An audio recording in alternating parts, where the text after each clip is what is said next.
Saya pikir partai ini harusnya punya tanggung jawab dalam pendidikan politik. Karena salah satu fungsi partai politik ini adalah memberikan pendidikan politik kepada masyarakat. Karena keluarga saya juga bagian dari masyarakat. Oh gitu ya. Memang mereka tidak dilibatkan. Mereka cenderung dijadikan objek. Masyarakat butuh kita. Betul. Kita pun butuh masyarakat. Masyarakat butuh orang yang bisa mewakili aspirasinya mereka. That's right.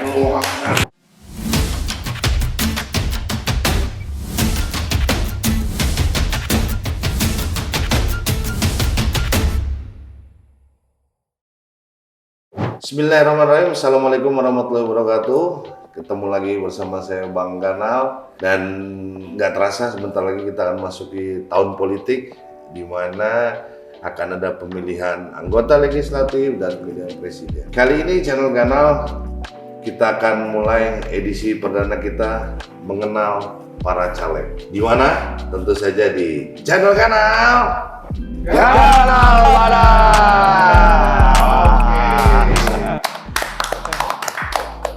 Nah, sudah ada dua tamu saya di kanan dan di kiri saya. Ini dua-duanya adalah calon anggota legislatif, luar biasa, ya kan? Kita akan kenalan, kita akan gali apa saja informasi yang bisa kita dapetin dari kedua caleg ini. Nah, saya perkenalkan dulu, ada Bung Argo. Bung Argo, selamat malam Bung Argo. Malam Pak Ruli, malam. Nah, sehat Bung Argo? Alhamdulillah sehat. Gimana Pak Ruli, sehat ya? Alhamdulillah. Boleh kenalin dong, Bung Argo ini dari partai apa? DCS sudah keluar ya? Sudah. Sementara udah keluar Sudah ya? keluar. Nomor urut udah tahu dong ya? Nomor urut juga sudah tahu. Sudah tahu ya? Boleh dong, kenalin dong teman-teman calon pemilih pian di sini. Oke, siap. Oke. Saya dulu tuh Pak. Silakan Bung Argo. Oke. Izin Pak Ruli, Silakan. Pak Irwan. Halo, perkenalkan nama saya Argo Sukriawan. Saya dari Partai Keadilan Sejahtera, nomor 8 untuk Dapil 2 Kabupaten Tanah Bumbu. Dapil 2. Oke. Kemudian sebelah saya ada Bang Irwan. Silakan Bang Irwan. Ya. Perkenalkan diri Bang Irwan. Assalamualaikum warahmatullahi wabarakatuh. Waalaikumsalam warahmatullahi wabarakatuh. Nama saya Irwan Sari. Dari Partai Amanat Nasional, Dapil 1, caleg nomor 4. Nomor 4, Iya, Dapil PAN 1, 12. ini Dapil 2, PAN nomor 12, PKS nomor 8. Oke. Ganalis, kita coba cari tahu ya sebenarnya apa sih motivasi mereka ini untuk maju jadi caleg. Tapi sebelumnya kita mau kenal dulu kesehariannya, Bang Argo. Kesehariannya sebenarnya apa sih kegiatannya? Oke, yang pasti untuk keseharian ya sebagai karyawan swasta juga. Profesional. Kemudian aktivitasnya juga selain itu ya hobi-hobi seperti biasa kayak mancing, kemudian Hobi mancing. kemudian sering foto-foto juga. Karena kan memang hobinya memang lebih banyak di visual grafis. Wah, mantap. Kalau untuk hobi mancing sama motoran juga sama sih sebenarnya. Sama ya, hobi motor juga ya? Motor juga suka. Hobi. Terus kenapa mau menyemplungkan diri di dunia politik? Padahal udah enak jadi profesional, gaji udah cukup ya kan? Kenapa tertarik? Baik. Yang pasti sih selama ini usia saya udah 34 tahun nih Pak ya. 34 tahun. 34 tahun. Selama ini saya berkecimpung masih sebagai masyarakat umum. Oke. Tentunya kalau masyarakat umum itu kita selalu melihat para politikus di atas seperti apa, gitu kan. Nah, berangkat dari situlah saya mencoba menyiapkan diri selama waktu 34 tahun tersebut ya. Terhitung dari bayi itu udah siap-siap tuh. Sampai dengan sekarang, akhirnya yaudah Bismillahirrahmanirrahim. Saya pengen mengabdikan hidup saya kepada masyarakat, khususnya di Kabupaten Tanah Bumbu, khususnya untuk pembangunan, kemudian pendidikan dan sebagainya. Kamsi kan secara Anak kampung sini yang pasti. anak kampung sini benar ya. Terus yang pasti latar belakang pendidikan saya memang lebih banyak di organisasi Pak. Oke. Di organisasi. Dulu kalau waktu di SMP kan kita ada namanya OSIS ya. OSIS Ikut ya? aktif banget. Sampai sempat jadi ketua OSISnya. Waduh. Kemudian saya nggak ada sertifikat ya. Kalau seandainya ada sertifikat itu bisa tunjukin Buktinya nih. Buktinya ada. Saya nggak ada nih. Dari SMP udah jadi aktivis ya. Kemudian di SMK juga ikut terlibat dalam kegiatan ekstrakurikuler sekolahnya, kemudian OSIS-nya juga masuk, terus juga di di atas OSIS itu ada, saya lupa namanya, kayak macam legislatifnya lah. Oke, ya. Kemudian masuk di dunia perkuliahan. Nah, disitulah akhirnya saya mulai menseriusi bahwa organisasi itu ternyata penting. Ya. Organisasi itu macam-macam. Yang pasti salah satunya adalah bagaimana kita bisa berpolitik secara dinamis di dalam organisasi tersebut. Gitu. Nah, 2010 waktu itu saya pernah menjabat juga sebagai ketua Badan Eksekutif Mahasiswa di Fakultas Matematika Ilmu Pengetahuan Alam di Universitas Sambung Mangkurat. Nah, disitulah akhirnya terjun, naik lagi selesai menyelesaikan masa periode tugas sebagai ketua BEM, lanjut lagi ke Badan Legislatif Mahasiswanya. Gitu ya. Tetap berorganisasi pokoknya. Tetap, bahkan sampai sekarang pun kemarin saya didaulat sama teman-teman Ikatan Alumni dari Fakultas Matematika dan Ilmu Pengetahuan Alam sebagai MIPA, Pak. Sebagai wakil ketua Ikatan Alumninya. Dukun dong, Pak. Orang pintar Pak, dukun. Hebat, calon anggota legislatif lupa lagi. Wah, hitungannya mantap. Ya, poinnya sih itu aja sih, Pak. Sudah waktunya saya mengabdikan diri kepada masyarakat. Gitu ya. Memang udah waktunya lah sekarang. Sudah waktunya. Mau kapan lagi? Masyarakat butuh kita. Betul. Kita pun butuh masyarakat. Masyarakat butuh orang yang bisa mewakili aspirasinya mereka. That's right. Oke. Ini tak bidik nih. Bung Irwan, ceritalah gimana keseharian ini. Jadi keseharian saya biasa Pak. Menjalani kehidupan apa adanya. Artinya kita jalani sesuai. Sekarang swasta, profesional, swasta ya? Sekarang swasta, jadi lebih fokus ke keluarga. Lebih fokus ke keluarga. Nah, tapi dari hal-hal itulah, karena kita udah fokus di keluarga, kemudian fokus di masyarakat, akhirnya kita saya melihat bahwa keterwakilan masyarakat kita sekarang, fungsi dari yang namanya legislatif itu udah melenceng. Udah keluar. Jadi mohon maaf, mereka yang sekarang ini lupa bahwa dia adalah sebagai pengawasan di pemerintah daerah. Dia fungsinya pengawasan, Pak. Mengawasi kerja pemerintah. Betul, bukan pelaksana. Ini menurut kacamata dari Pak Irwan sebagai masyarakat. Nah, akhirnya dari sanalah saya akan maju untuk mengembalikan fungsi legislatif yang sebenarnya. Ada panggilan nurani lah ya untuk memperbaiki kondisi ini ya. Jika nanti terpilih, fungsi legislatif yang sebenarnya akan kita jalankan. Ya. Jangan ada overlapping fungsi dengan eksekutif gitu. Betul. Luar biasa nih keduanya ini. Satu PAN, satu PKS. Ini luar biasa. Indah bener kalau kita duduk bareng-bareng begini ya. Nah, saya ada pertanyaan nih buat teman-teman berdua ini.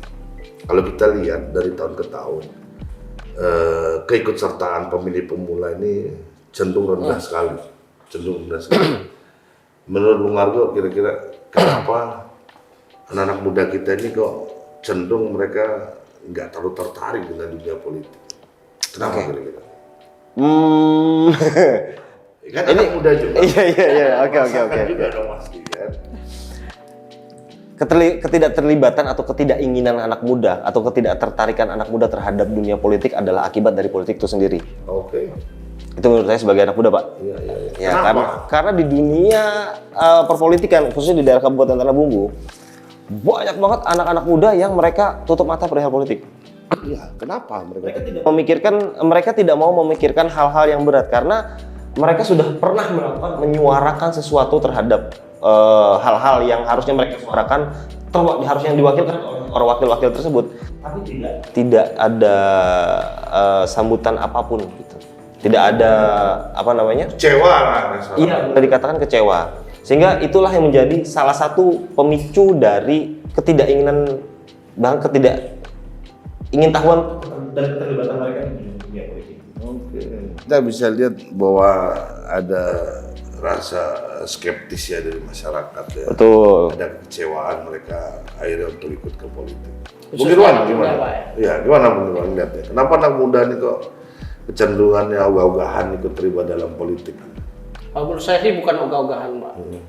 Memang tidak dilibatkan. Oke. Menurut saya itu, memang mereka tidak dilibatkan. Mereka cenderung dijadikan objek, Oke. bukan daripada subjeknya. Oke. Nah, jadi disitulah mereka akhirnya, mereka taunya begitu ada pemilu, wah paling nanti ada kita disuruh nyoblos gitu aja. Mereka nggak dilibatkan dalam setiap kegiatan. Kayak tadi ya politik. pengenalan Betul. caleg, mereka nggak kenal siapa Betul. calegnya gitu ya. Nah, ya rata-rata kita lihat di pengurusan partai politik aja itu rata-rata pasti orang-orang Yang sudah yang sudah pengalaman katanya kan. Nah, padahal di situ juga diperlukan. Memang ada keterlibatan satu organisasi partai di anak organisasinya itu mengatasnamakan pemuda. Tapi ketuanya atau komponen pokoknya tetap diisi oleh orang yang tua, yang muda ini hanya tetap Generasinya sebagai- nggak jalan. Betul. Oke. Akhirnya apa? Anak muda ini hanya sebagai objek. Yang muda-muda itulah pentingnya, maka dia kalau bisa kayak kemarin sih ada kegiatan saya dengar itu dari Ada pendidikan politik lah ya. politik untuk yang muda. Pemilih pemula. Pemilih Ya. pemula khususnya anak-anak SMA. Anak-anak SMA yang usianya 17 tahun itu sudah mulai kan memilih. Cuman begini jadi Pak Bung Irwan sama Bung Argo. Jadi yang kita tangkap dari kondisi saat ini adalah bahwa satu, anak muda itu mengalami kekecewaan atas apa yang pernah mereka dulu ikut dalam pesta politik gitu ya, aspirasi yang nggak didengar, mereka juga nggak dapat pendidikan politik gitu ya. Harus ada yang bertanggung jawab. Jadi saya pikir partai ini harusnya punya tanggung jawab dalam pendidikan politik. Karena salah satu fungsi partai politik ini adalah memberikan pendidikan politik kepada masyarakat. Kemudian kedua pemerintah, ya kan. Kemudian penyelenggara pemilu, ya kan.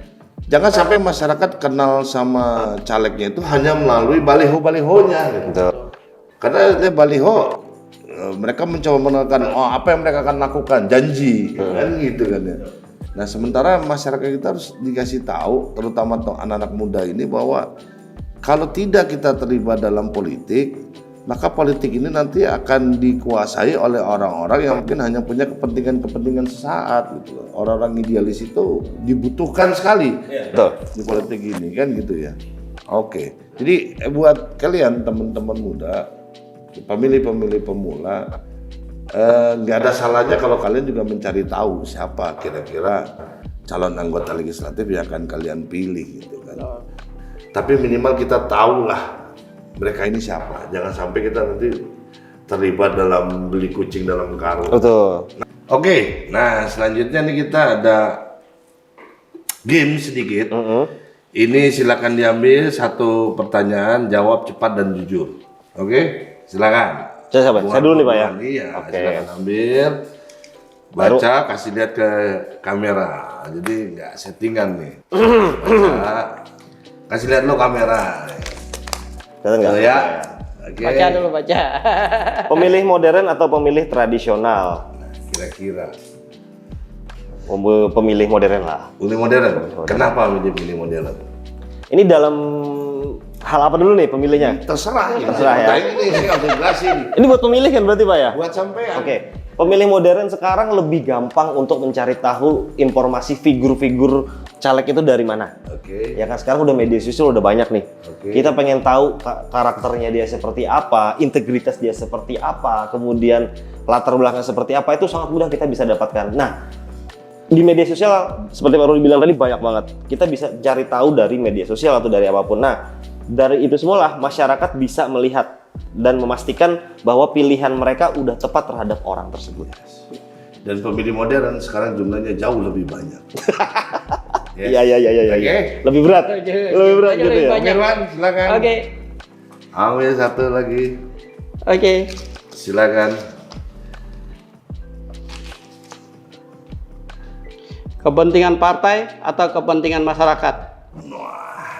Silahkan dijawab. Mau mendahulukan yang mana? Kepentingan masyarakat, Pak. Kepentingan masyarakat. Nggak mungkin. Artinya partai itu hanya sebagai kendaraan politik kita untuk mencapai keterwakilan di masyarakat.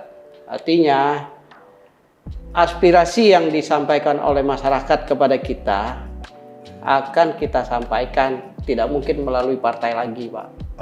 Tapi kadang-kadang partai juga punya aspirasi untuk tujuannya untuk mensejahterakan masyarakat itu. Artinya dalam hal ini kalau disuruh milih ya tetap milih masyarakat, tapi kepentingan partai tetap pasti ada, tidak bisa dipungkiri. Artinya berarti bahwa mungkin melalui partai lah kita bisa memperjuangkan aspirasi masyarakat. Betul. Kalau nggak lewat partai nggak bisa jadi caleg kan? Betul. Oke. Satu lagi. Masih ada nih Pak ya? Masih ada. Waduh. Oke, Silakan. Bismillahirrahmanirrahim.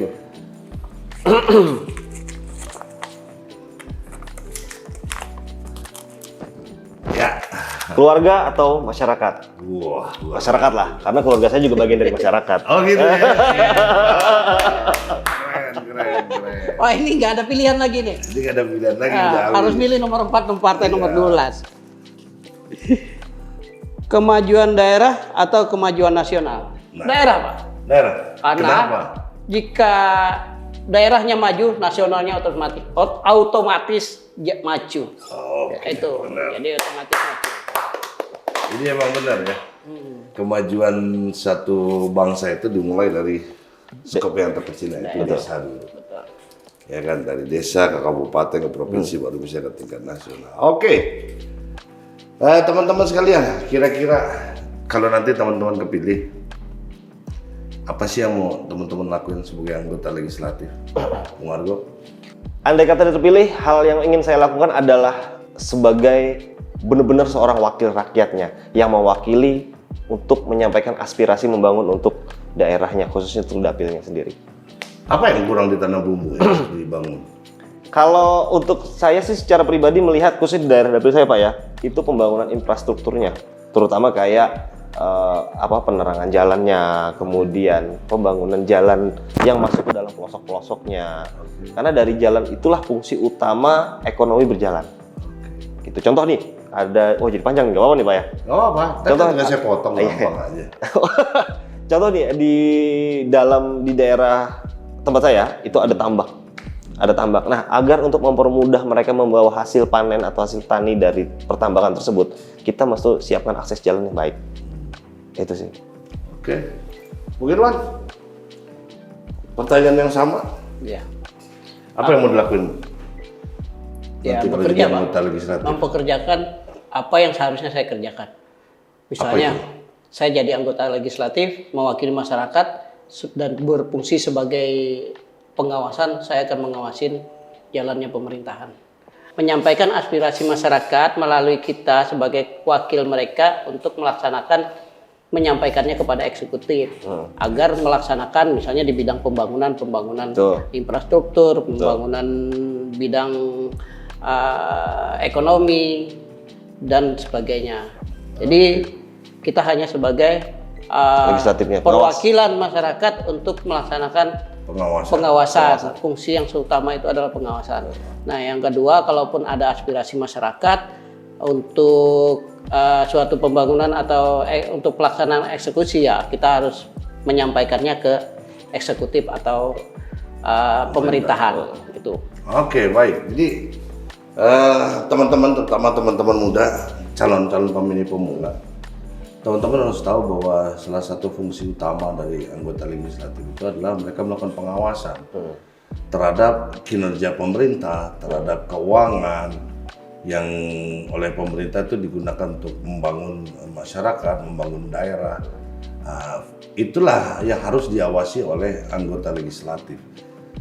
Jangan justru anggota legislatif mereka yang menjadi eksekutor, mereka melakukan kegiatan-kegiatan Tidak itu, mungkin itu, Pak. ya kan? Itu Ya, menjadi salah fungsi gitu ya. Salah fungsi. Nah, kita sudah tahu hari ini kita banyak masukan, kita mulai mengenal siapa caleg kita, siapa caleg yang akan kita pilih, bagaimana kemampuan berpikirnya, kemudian apa yang akan mereka perjuangkan nanti, apa yang mereka lakukan nanti.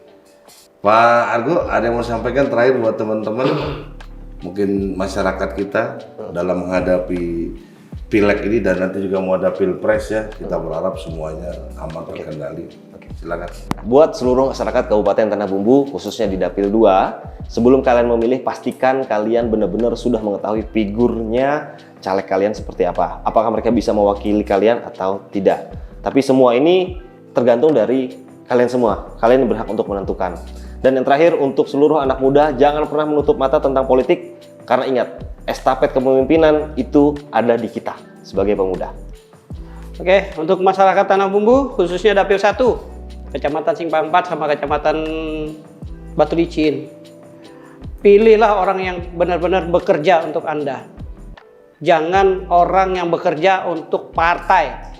Ingat, kami, saya, dan kawan-kawan caleg bukan petugas partai. Kami adalah wakil kalian. Terima kasih. Baik, teman-teman kanalis, tadi kita udah ngobrol dengan kedua calon anggota legislatif kita. Saya nggak bisa ngambil kesimpulan karena kalian semua yang akan bisa ngambil kesimpulan bagaimana kedua caleg kita. Tapi saya hanya memberitahukan kepada kalian bahwa seburuk-buruknya tindakan politik adalah terlibat di dalamnya. Dan golput bukan pilihan yang benar untuk kita. Betul. Golput tidak akan memajukan bangsa ini. Golput tidak akan membuat Tanah Bumbu menjadi lebih baik. Golput tidak akan membuat Kalimantan Selatan lebih baik. Dan golput tidak akan membuat Indonesia menjadi negara yang lebih baik dan lebih maju. Sampai ketemu lagi di episode selanjutnya. Tetap bersama dengan kita, channel Ganal. Ganal. Thank you, Pak Ruli. Oke. Thank you, Pak Sukses. Anies.